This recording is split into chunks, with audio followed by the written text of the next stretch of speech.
All right, welcome into Ethan Skolnick starting 9 here on the 5 Reasons YouTube channel. Needed to make sure that I plugged in there. I'll be here a couple times this week. We're just going to take viewer questions with occasional guests. Our producer here is Manny Chang. He's posting up the comments. Any super chat stuff Manny knows, get that up right away. We are going to answer your questions throughout the course of this show. I'm going to have Greg Sylvander joining me here in a couple of minutes. Make sure you check out the episode of 5 on the Floor that I did with Brady and Alex last night. Thanks to Quarterdeck for hosting us. Had a good time. Thanks to some of the sponsors for coming out as well. We do want to tell you about the great fantasy partner of the 5 Reasons Sports Network, our friends over at prizepicks.com. Use the code 5. I made a little money there over the weekend. Go to prizepicks.com. Use that code 5, F-I-V-E. Get your initial deposit matched up to $100. You don't need to play it all at once, though, and you don't need to just play it on NBA. If you're an MLB, NHL fan, you can do it there as well. PrizePicks.com is the easiest platform. It's the easiest also to get your money, which is something that's important when you're playing these fantasy and gambling games. And also, you can play 2, 3, 4, 5 players together. We will have the props up later today, David, and I, on some of the night games as we send the Nets off to Cancun. But again, you see how easy it is. It's a great app, and again, we've got people signing up every day. There's a reason for it. All right, I'm going to get to Greg here in a second. But make sure you use that code 5. Manny put it up there. We're going to get to Greg here in a second, but, just some stuff to kind of unpack from last night and then get the viewer questions ready, that we didn't get to that much. And I posted this on our Off the Floor feed today. To me, the best sign of a well-coached team is transition defense, because that shows you effort, organization, all of those things. It is easy. Well, not easy. We've seen at times it's been a struggle. It is easier to scheme up when things are set, okay? But when there's chaos, people think, okay, well, the coach doesn't have anything to do with that. No, the coach has everything to do with that, because the way that he has schooled his team behind the scenes to match up, to make sure there are no easy opportunities, to give effort on every play, that shows up in transition defense. The Hawks had 0 fast break points last night. 0. So we're going to talk about some of the specific matchups, rotations. I know people want Oladipo to play 48 minutes because if you extrapolate, I guess what he played for 7 minutes in the first half, they were plus 20. Multiply that by what? Roughly 7. So they would have won the game by 140 points if Oladipo played. Is that the logic here? We'll talk about all that. But I just want to get into the fact that was an exceptionally well-schooled team that played in Atlanta last night. Like there was no mess, okay? And it needs to be the same for Game 5. It needs to be exactly the same for Game 5 because, look, Philadelphia is going to close out Toronto most likely tonight. It's just kind of the way that this is trending. We thought the Raptors would put up a fight, maybe more of a fight, but Scotty Barnes is not healthy. And so I would expect, you're getting too many Precious Achiuwa minutes down the stretch of games. Philly's probably going to close that thing out. And they want to get it closed out because the less that, not that he's supposedly can't make it worse. Good morning, Holland. The less that Embiid exposes, his hand in extra games, the better. So they're going to try to close this thing out tonight. They probably will. And obviously we're going to see, it is tonight, right? I believe it's tonight. I know that the Brooklyn series is tonight. And so these teams are going to start moving on. The Heat need to do the same thing. They need to finish this thing. There's no need to go back to Atlanta. No need. All right, we're going to bring Greg on here. We're going to get to some of the comments, the questions that come in. Greg couldn't join us last night. Blame IT. Greg, I think your company was, as Greg pops in here. Manny, throw him in here. I think your company, they need to use CPT of South Florida. Although CPT-Florida.com. Although you're not in Florida, so I don't know. I'll have to ask TJ. No, I actually had an Ethan moment with technology, and my computer went into power saver mode because it hadn't been charging for so long because I was traveling and I, didn't plug it in. And so anyway, that's a story for another day. I'm here now, excited to finally start to get back in the swing of things as Miami took a 3-1 lead. Ton of stuff to talk about. Maybe something in your open there that I heard that I don't necessarily agree with, but we can get to that. All right, we'll get to that. By the way, Alejandro, I only had 6 wings last night, but I did have some buffalo shrimp over at Quarterdeck, so that was good. Thank you, Duncan, and we'll talk about Duncan here as well. All right, what do you, before we get to other comments, what do you not necessarily agree with? I don't agree with, what was it that I didn't agree with? Bear with me here. Now I'm losing my train of thought. What the heck did you just? Oh, I'll come back to it. Go All continue, right. and I'll blitz us in. All right, let's go to it, Aaron. Is it fair to say that PJ has been the second best player for the Heat this series? He was the second best player last night. He was the best player in the third quarter of Game 3, and he was pretty damn good in the first two. And I just want to say again, he was worth a first-round pick. He's 61.5% from three in this series. And that's just part of it. I mean, again, it's the tone that he's set in this series. You know, he's made it clear this team's not going to back down, and that's the mentality they went in with last night. And you know, again, the more post ups and all that's going to come and go, but it's just his general demeanor with his team. And I keep coming back to it. Like, if Milwaukee gets through the next round, and we'll get to a second. If Milwaukee gets through, and that's going to be a challenge without Middleton, if they don't have him 100% healthy for the Boston series, I don't think they're beating the Celtics. So, but if they do, the PJ Tucker absence is going to be felt against the Heat in the Eastern Conference Finals. So, you know, that was the master stroke of that addition, was that it was also subtraction from your biggest, what you thought was your biggest rival. Although, again, I think right now, if I had to bet on it, I would say without a healthy Middleton, it's probably going to be Boston that comes out of the other side of the bracket. What's the thing you didn't agree with? You see, this is what the Sixers do to me. I don't agree that the Sixers are going to wrap that series tonight. It's at 8:00 on NBA TV. You're right. It is today. Okay. I think the Raptors are extending that, and Doc with a 3-1 lead. And who could, if there was ever going to be a team to blow a 3-0 lead, it is that team and their frail mentality. So, well, I wanted Chris Paul to take a 3-1 lead yesterday just so they could blow that, because I feel like Harden, Paul, Rivers, like they're all going to blow those leads. You got two of them on one team. Here's why I think they close it out.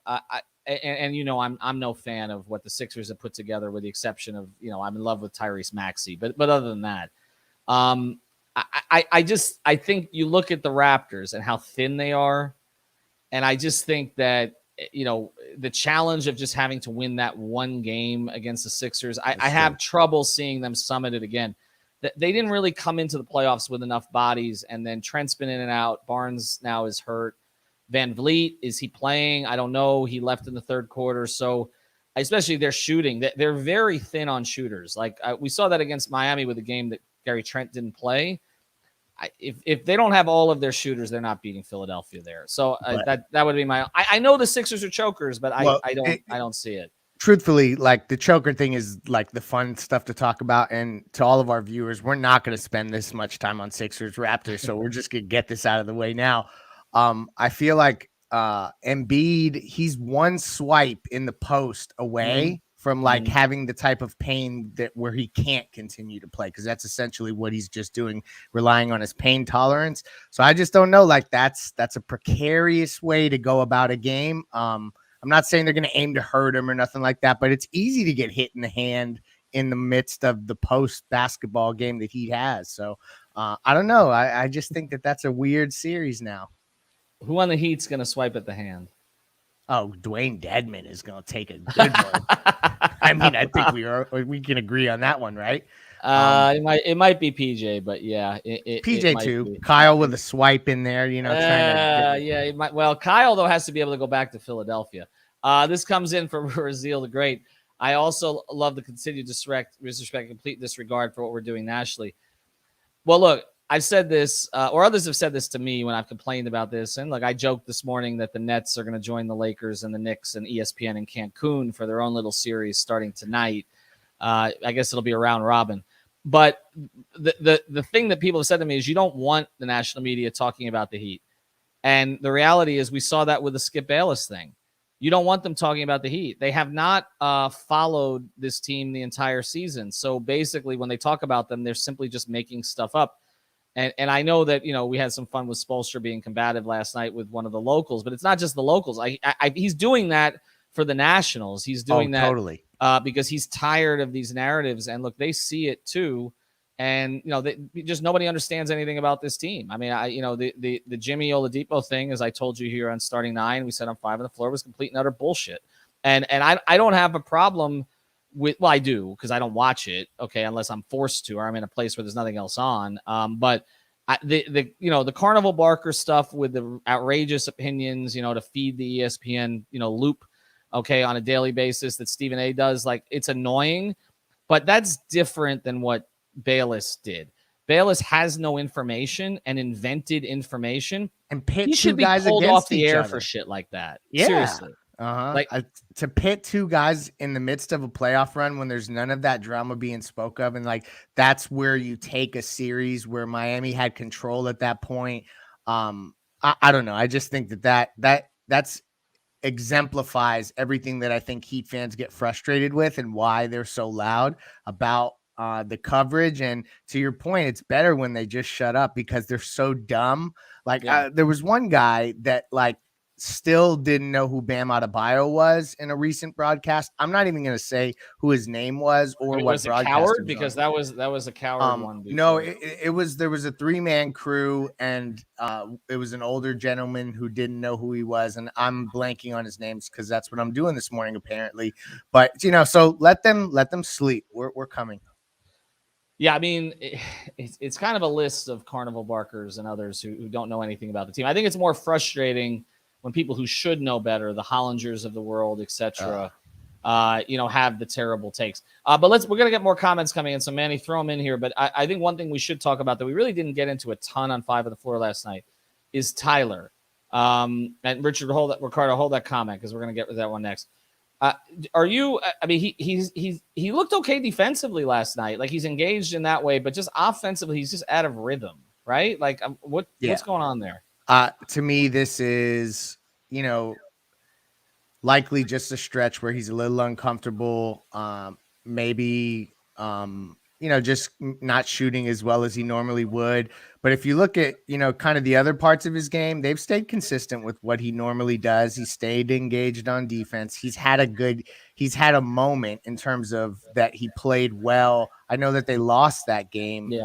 But like he did score and play well in that game. So to me, I'm not as concerned. I think that this is a good warm-up series, and this is what happens with this team. And I think that we are waiting for the moment when every single piece clicks at the same exact moment, but they've made it through this season as a 1 seed, as a team that's now up 3-1 in the first round with these different guys kind of coming in and out. And sometimes it's Jimmy, although in this series it's always been Jimmy. Sometimes it's Bam, sometimes it's Kyle, sometimes it's Tyler. So I think that this stuff will eventually, the rising tide will lift his boat as well. The Sixers present a different challenge if that's who they end up playing. So obviously I want Tyler to play good. Like I am a Tyler Hero fan, but I'm not concerned of it yet. There's also like the issue with like minutes and like the way last night went, and he kind of just wasn't involved as much, but they didn't need him to be. I don't know.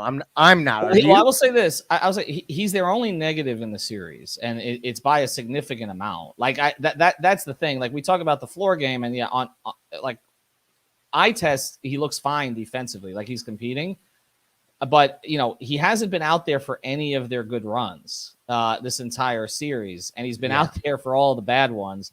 I mean, it's stark. I mean, if you look at Jimmy's, and again, it's 4 games, so it's a small sample size. But if you look at Jimmy's plus minus, you look at some of the Gabe's plus minus, some of the others on the team, and then you look at Tyler's, he's clearly the outlier right now. So I think I think he's going to be okay, but I would like to see him have 1 game here before this series is over with. I agree, and a closeout game would be particularly good to see him. He's also probably going to get the 6th Man of the Year award tomorrow. Yeah, and accept the trophy before the game. Yeah.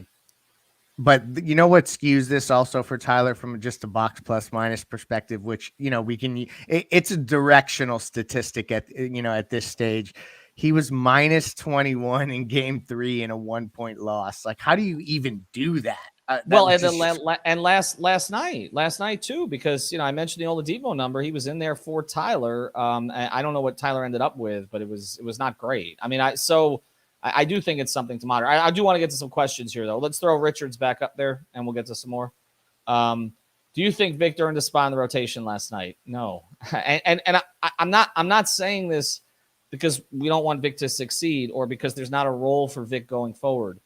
There is, but the role is what we saw last night. The role is that they need a jolt, maybe because somebody's out or the game breaks a certain way. and you go to him. I just don't think right now. I know everybody's like, well, he scored 20. He should be in the rotation. He scored 40. He should be in the rotation. He did that last night. He should be in the rotation. This is not even my personal opinion. I just don't think that's the way Spoelstra's viewing this.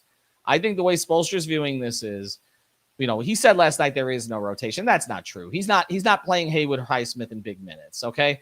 But I do think there's a little bit more flexibility here based on the game. He threw out a lineup last night that made no sense. And it's the lineup that went on the run. He put Vic out there with Jimmy, again, who hates him. He put Vic out there with Jimmy and Gabe when we thought it would be Vic or Gabe. And he had Tucker out there as the 5. That lineup has not played a minute together the entire season. It was like a throw bleep at the wall type lineup that went on a 20-0 run.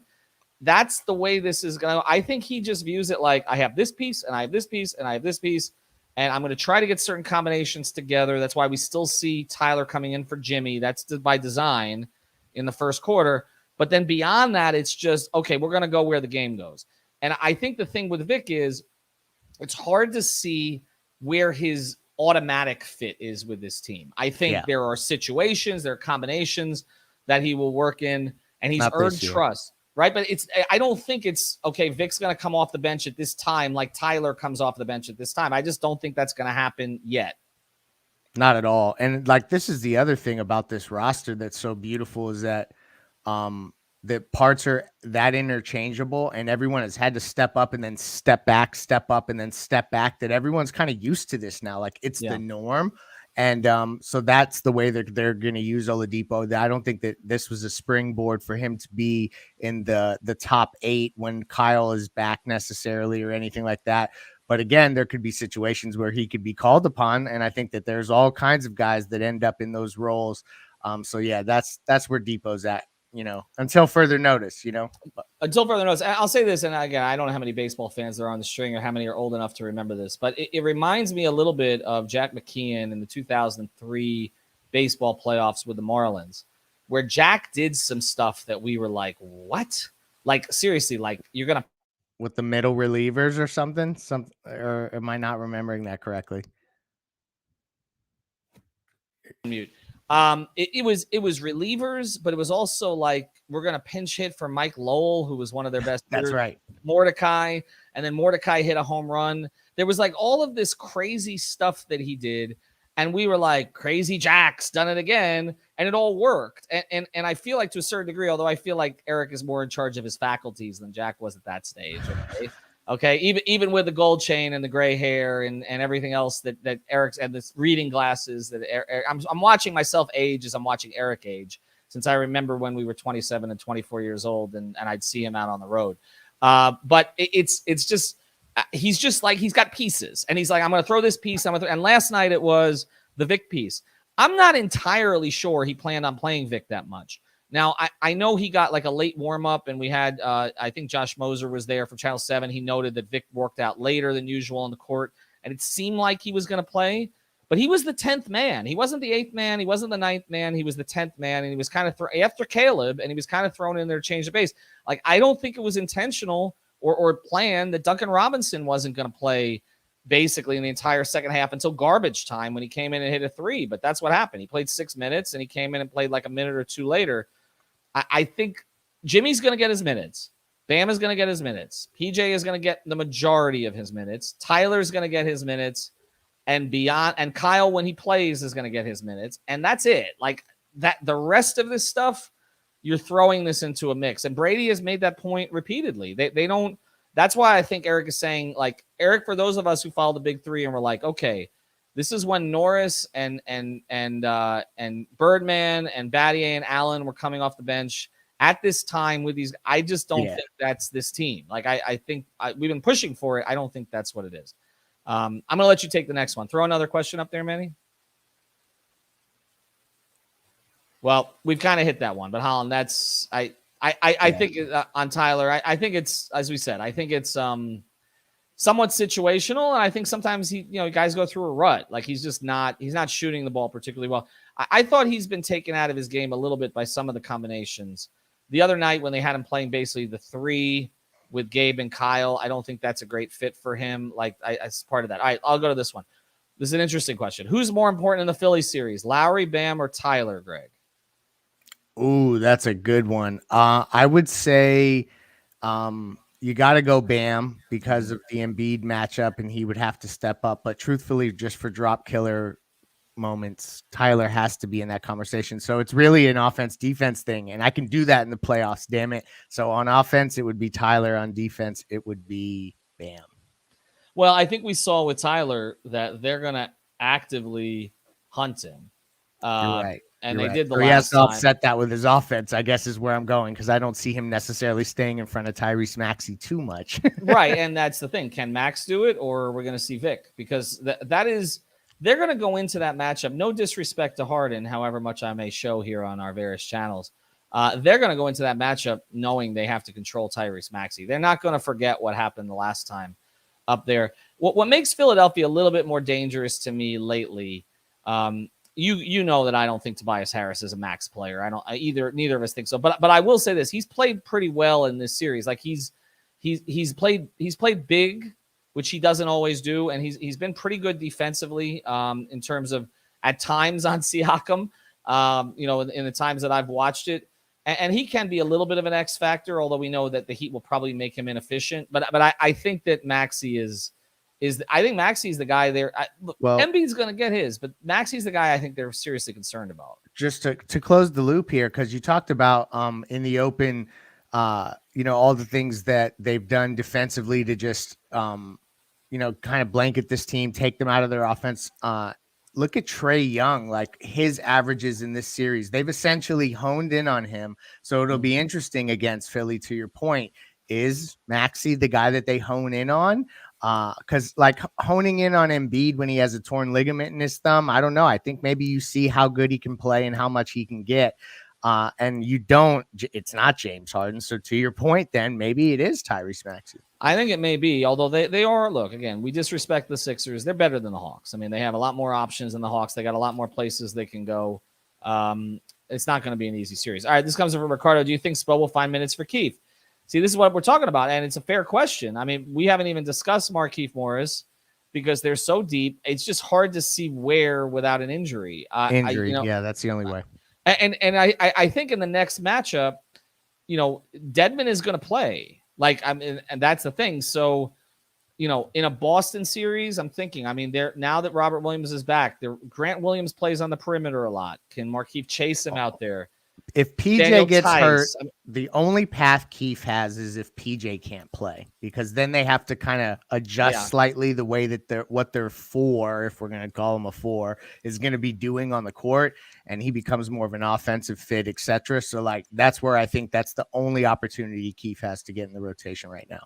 All right, we're going to take some more questions here before we close in the last 5 minutes. Before we do, he's actually texting me right now. That's how big a Heat fan he is. Our friend Danny, 305-484-4429, All Pro Construction Builders. Make sure you check them out on Instagram, all the great work that they do. Here's the thing. We know in South Florida, hurricane season, doesn't matter if it's April, May, March, June, whatever. It's around the corner, okay? So you got to protect your home or business. Reach out to All Pro Construction Builders. Do business with the local company with locally made products, American-made products, family-owned and operated. Danny will take care of you. Also, you get a free estimate no matter what, but if you mention 5 Reasons, you also get a 10% discount, okay? So get the impact windows and doors for whether it's your house or your commercial property. All Pro Construction Builders, state-certified, licensed, and insured general contractor. Here's the phone number again, 305-484-4429. That's 305-484-4429. And again, mention 5 Reasons, you get a 10% discount. And look, they'll service Miami-Dade, Monroe, and also Broward County. All right, let's get to some more comments here, questions. We'll do this here in the last few minutes. Okay, so let me address this from Alan. Let me address this because this is throw it back up again. I want to read it. Yeah. Isn't Oladipo better than Duncan, Vincent, and Martin? As a basketball player, an all-around basketball player, particularly when he's at least 75% healthy, yes. I don't think 2K rating is definitely higher, Ethan. No question. He was the number 2 pick of the draft for a reason. He's a 2-time All-Star for a reason. He's better. He's a better basketball player. But that's not what we've been trying to say here for months is that's not always what it's about. It's about fit. And I know that people get upset at me about saying that, but Eric Spoelstra is thinking about fit. He's thinking about who he plays best with. Look, it worked last night, okay? But Oladipo and Jimmy, and it's nothing to do with personal differences because they have none. But Oladipo and Jimmy do some duplicative things on the court. Now, maybe over the course of an offseason where Vic is healthy and a training camp and you work on those things, that you can go to that consistently. But right now, considering the circumstances, remember, they tried Vic. He tried to put Vic into the rotation. It bombed, okay? It wasn't the only reason they went through struggles during that period of time, but it was one of the reasons, to the point that, and I think this is where, that idiot on Fox, Bayless got, extrapolated from this situation because he doesn't know the specifics of it. There was a conversation between Eric Spoelstra and his leaders, one of which was Jimmy Butler. And there was a discussion about rotation issues and starting lineup issues. And one of the things that was discussed was the Vic thing's not working right now. Let's go back to what was working, which was mostly Gabe and Caleb. And then the one tweak was we're going to put Strus in the starting lineup and bring Duncan off the bench. So, like, the Jimmy tweak. Right, the Jimmy tweak. And that doesn't mean Jimmy doesn't like Vic, but it was in consultation with Jimmy and Kyle and Bam. Okay, I meant the max, more max. Well, he wanted more max, right? But he also wanted the guys who had helped them get to a certain point. Again, not just Jimmy, the others, and Spo agreed. Okay, that getting Gabe and Caleb back to rotation minutes. So you talk about the three guys in there: Robinson, Gabe, and Caleb. I mean, the team has kind of made a collective decision that right now that those guys fill a role for them. I'm not saying that Vic can't have a role in the playoffs. I just don't think it's going to be just because he's better, you throw him out there. Look, we saw it with the Lakers this year. We see it with the Nets. Just putting better players on the court together doesn't mean you win. Sometimes it has to fit. Earl Saddy, Vic is more efficient defensively than Duncan. Look, there's no disagreement on that, okay? Vic has come off the injury looking really good defensively. But he also does not create the space on offense that Duncan does. And I know that we talk gravity. It's a real thing. It is a real thing, and I've had side conversations with Spoelstra where he's literally explained it to me. Vic doesn't create that kind of gravity. Now, he does create some. I will say this. In transition, I noticed this, and others notice this. You have to account for Vic. Yeah. And that is creating other opportunities for them in transition. But in the half court, if Vic is standing in the corner and Duncan is on the move, the gravity is going to go to Duncan, not to Vic. Okay? For sure. Right. So Vic needs to be out there, in my view, mostly. I know it worked last night, but mostly without Jimmy and or Kyle and with other shooters. But that's a different rotation. And when Kyle's back, it's harder to get to that rotation. So nobody is questioning. I don't want anybody to think I'm mocking anybody's basketball acumen by saying that, or that I'm going to sit here and say Vic is not as good a basketball player when 80% healthy as Duncan Robinson, Gabe Vincent, or Caleb Martin. There was a reason that those three guys were undrafted, okay, and Vic was the number 2 overall pick. And I'll get to Adam's comment here in a second. But I just think that, again, you have to understand, Eric is trying to put puzzle pieces together. And since he's kind of gone back to a more regular rotation, they've lost one game they've been trying to win, okay? They've lost one. They're 9-1. They lost the game against Orlando that Vic had 40, but I don't count that game because they were not – the games they've been trying to win, they've won 9 out of 10. I'm going to trust Eric on this. All right, go back to the comment. From Adam, thank you. Kyle comes back or even now. Could you see Spo rolling out a lineup of Vic? Okay, hold on. Vic, JB, Bam, Kyle, Gabe, and PJ. Well, I don't think it'll be PJ. There's not enough space in that lineup. So against Philly, I mean, there's variations of those guys that I think make total sense.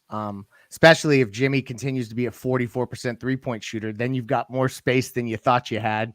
But I don't know if you want that, but yeah. Yeah. On 4 attempts, by the way. But yeah, I think that lineup specifically would be tough to get to. But like Ethan, you said this early on, and I kind of disagreed with you. And I've been on a different trajectory with Oladipo this season, that he could be an X factor and a good player that would be inserted into the Philly series. And I'm coming around now. I see the vision. I see where you were going with that.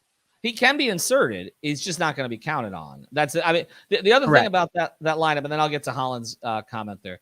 The other thing about that lineup, I mean, again, you got to have enough space. That lineup to me is you're up 8, okay, with 2.5 minutes left, and then we're going to roll out our defensive lockdown lineup. Then yes, and that's why I say that I think the Oladipo role in a Philly series may be, yeah, we can't play Tyler and Strus here. Like that's to me, that's where it comes. It's we look, they've hunted Tyler once. They're going to hunt him again. Okay. We can't, Duncan's out of the mix there. You can't, so it's, we can't play Tyler here. Okay. In these, and so we're going to go to a defensive group and we're going to put Tyler Oladipo on the court. I can see that at this stage, especially if Tyler's not lighting it up offensively. How low would the minutes go on Tyler? Because I feel like there is something like, I don't know, intuitively to me, you have to keep Tyler in a major rotation spot no matter what. I don't know, like for better or worse. Like, are you really going to shelve Tyler Hero? I don't think you're shelving him, but I think that you've said this. This team understands that there are certain times they're going to go in and certain times they're going to go out. Look, putting Tyler as a 6th man, which is something he clearly doesn't love, was a decision that he had to accept. I think that there are decisions that will have to be accepted to try to win a championship. I think if Depot, and also there's a personal relationship we know of between Oladipo and Hero. I'm not saying that Tyler's going to be happy about it, but I'm saying that if he's getting hunted, remember, in Philadelphia that night, they didn't have other options. That's true. They didn't have other options. Gabe wasn't healthy either. They, if that, I was at that game. If they had other options, Spo would have yanked Tyler. Okay, he would have played Gabe. He would have played Vic. He would have played somebody else. He just couldn't. You were at that game, so that's why you got hunted, because you're a jinx. Remember? Well, that people are starting to think you're rubbing off on me. I've actually got that comment. Strus told me not to come anymore. Holland's comment that Jimmy clearly wants Vic out there. Again, I wouldn't overreact. If you listen to Jimmy at press conferences, depending on what mood he's in, first thing, Jimmy's going to be contrary for the sake of being contrary. It's just what he does. I've learned this. If you tell Jimmy something he wants to hear, he's going to tell you he doesn't want to hear it. It's just that's how he is, okay? But you'll also, if you listen to him long enough, you'll hear he wants to play with 13 other guys on the roster. LeBron was like this. LeBron wanted to play with everybody. The only guy sometimes I question is Duncan with Jimmy. But everybody else, I'm pretty damn sure he wants to play with. Okay, don't aggregate that, okay? But I'm just saying, he's the only one that he's, like, the snarkiness seems a little intentional. But, like, the rest of this, he wants to play with Max. Well, if he's going to play, he wants to play with Max, and Vic's going to play, he's going to play with Max less. He loves Gabe. I always see him with Gabe all the time. He wants to play with Gabe. But he plays with Gabe all the time. He's not going to play with Vic as much. Top from Tyler. I think Vic's role as Tyler and Tucker are playing horrible. May as well get defense out there. I mean, that's an oversimplification, but that's kind of what I'm saying. Like if Maxey rolls out and gets 9 points straight in a quarter, like maybe to your point and to that comment, like you put Depot out there and try to see if it slows him down. I mean, I would look at Victor Oladipo again in a baseball context. He's a left-handed reliever who throws 95. He's situational. Like you need to get an out in this situation against this guy. We're going to roll out Vic. I don't think Vic is warming up in the bullpen, okay, on a consistent basis. I think it's more situational. All right, 2 more, and then we got to go because Manny's got stuff to do. Bam is the X factor in the Phillies series. He needs to play better. I think we all agree on that. We did a pod the other night. And even last night, we talked about it, Alex and Brady and I. What Bam's doing is good enough for this series. It's not good enough for the next. Okay, there has to be more there, and the same is true of Tyler. You are going up a level in competition. This is Mike Tyson's punch out. Okay, not on a plane. This is Mike Tyson's punch out. If you remember, who is it? Glass Joe. You got in the first round. Yeah. Trae Young is Glass Joe. Okay. Then there's Bald Bull, right? I remember Bald Bull. I like Bald Bull for Trae Young better, though. But anyway, I think he's Glass Joe. I think we've seen he's Glass Joe. Then Bald Bull, right? You're moving up in class. I don't want to go further because Mike Tyson's punch out was the most unintentionally racist game that's ever existed. But I'm just gonna say, okay, that you're moving up in class here a little bit. You're gonna need to be better. All right, last one here. Let's go. The fact that everyone's slandering Bam and not, I don't think everybody's slandering Bam. Are they? No more than usual. There's people being tough on him, but come on, we're up 3-1. Move on. Right. I mean, I think we've been pointing out the Tyler thing here. I mean, we've been pointing. I mean, and Bam. And Bam. And Bam. I mean, you look at, we did a whole episode about the two of them. I mean, you look at these, look, this is enough to get by. There are other narratives that I know Greg would love to get to, and we're going to wait on, okay, where Bam and Tyler are supposed to take the Heat into the next generation. It's not supposed to be so Jimmy and PJ Tucker and Kyle Lowry reliant right now, okay? I mean, it's coming. Don't worry, but everyone. right, but it may be what's necessary at the moment, okay? Yeah. That's what we're saying. But I think to feel better about the Heat's future, we want to see Bam and Tyler play well in the games as they move up Mike Tyson's punch out. That's all, as I date myself here. All right, thanks to everybody for joining. We'll do more of these here. They're fun, and I don't have to prepare for them. PrizePicks.com. Use the code 5 FIVE. All Pro Construction Builders. Reach out to Danny. Just talk Heat with him, and then get your impact windows and doors done as well. Have a good day.